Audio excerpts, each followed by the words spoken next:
Assalamualaikum warahmatullahi wabarakatuh. Perkenalkan, nama saya Redzi Mareta dengan NIM 2009-0250-2001 dari Universitas Negeri Makassar, Fakultas Ekonomi dan Bisnis, jurusan Pendidikan Akuntansi kelas A.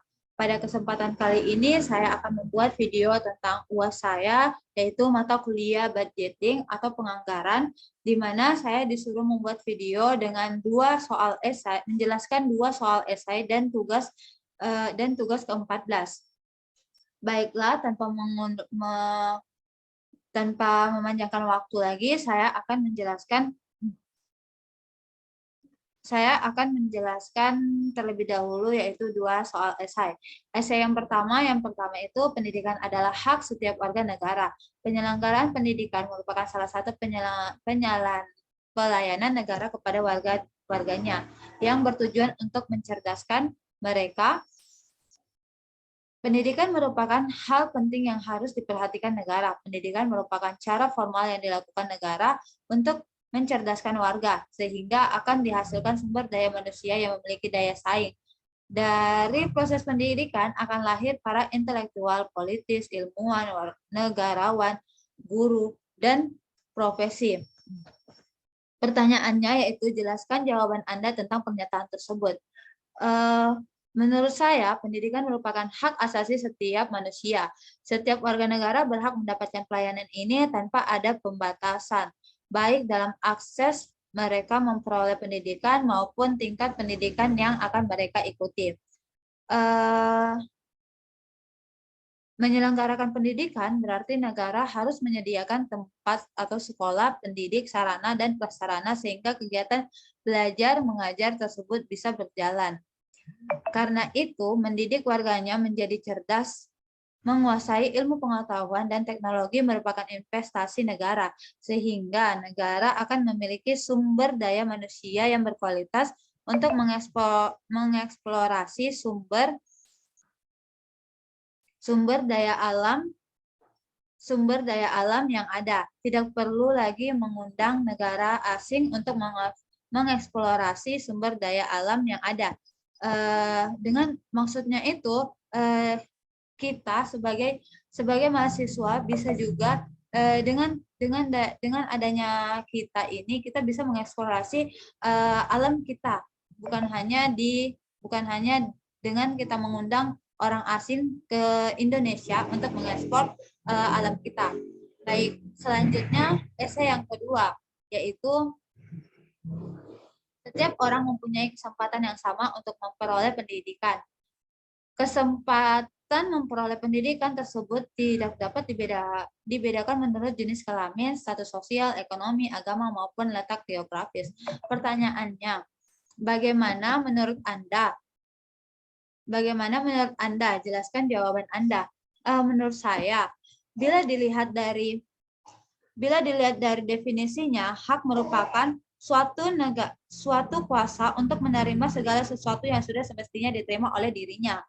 Jadi, hak sendiri bersifat universal karena berlaku untuk semua orang tanpa memandang jenis kelamin, suku, ras, agama, budaya, dan hal lainnya. Dalam kehidupan manusia, hak juga kerap kali disebut sebagai hak asasi manusia. Salah satu bentuk realisasi hak di Indonesia ialah hak setiap warga untuk mendapatkan kesempatan pendidikan yang sama dan berkualitas. Baiklah, selanjutnya saya akan menjelaskan tentang tugas ke-14 budgeting, di mana tugas ke-14 budgeting ini disuruh mempresentasikan kelompok 2, 4, 6, dan 8, di mana tugasnya kita disuruh meringkas atau memberi kesimpulan pada presentasi tersebut. Di ringkasan hasil diskusi dan presentasi, hasil diskusi kelompok yang kedua, yaitu kelompok ini menghitung total BKT pada program studi pendidikan akuntansi semester 2. Selama menghitung jumlah total UKT, terlebih dahulu dihitung BKT untuk setiap mata kuliah. Tetapi dalam perhitungan BKT ini menggunakan asumsi yang ditentukan. Dalam perhitungan BKT dan UKT ini mempunyai, menurut saya, kelompok 2 sudah bagus perhitungannya. Tetapi tidak ada perhitungan total BKT selama semester 2.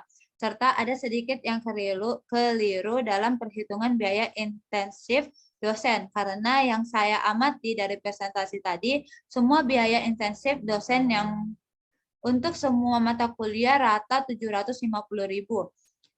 Yang mana seharusnya berbeda sesuai jumlah dosen yang mengampu mata kuliah tersebut, serta sesuai dengan pangkat fungsional dan honorarium masing-masing dosen yang mengampah setiap mata kuliah. Hasil diskusi kelompok 4, di mana dalam presentasi kelompok 4 tadi terdapat typo atau salah mengetikkan pada setiap biaya UAS dan UTS mata kuliah akuntansi manajemen, yang mana seharusnya 3 kelas, tapi yang tertulis 2 kelas, namun kesalahan tersebut tidak berpengaruh pada hasil perhitungannya. Hasil perhitungannya tetap benar dan seharusnya kelompok 4 menggunakan asumsi 17 SKS bukan 21 SKS. Hasil diskusi kelompok 6, dalam perhitungan BKT dan UKT ini menurut saya kelompok 6 sudah bagus perhitungannya. Namun menurut saya kelompok 6 masih keliru dalam penentuan biaya intensif dosen. Karena yang saya amati dari presentasi tadi, semua biaya intensif dosen untuk semua mata kuliah rata 750. Yang mana seharusnya berbeda sesuai jumlah dosen yang mengampu mata kuliah tersebut, serta sesuai pangkat fungsional dan honorarium masing-masing dosen yang mengampu setiap mata kuliah. Hasil diskusi kelompok terakhir yaitu kelompok 8. Dalam perhitungan sebelum menghitung jumlah, kelompok ini menghitung total BKT dan UKT pada program studi pendidikan akuntansi semester 8. Sebelum menghitung jumlah total UKT terlebih dahulu, dihitung BKT untuk setiap mata kuliah. Dalam perhitungan menggunakan asumsi yang ditentukan, penentuan biaya intensif dosen disesuaikan jumlah dosen yang mengampu mata kuliah tersebut serta sesuai pangkat fungsional dan honorarium masing-masing dosen mengampu setiap mata kuliah. Pencarian besar SSBOPT didapatkan dari file Excel yang di-up pada SyamOK pada pertemuan 5.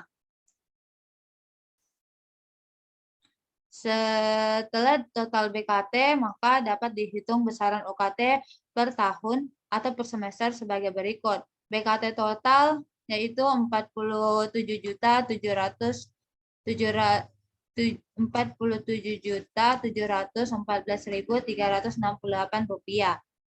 UKT totalnya yaitu 44.214.368 rupiah. Baiklah,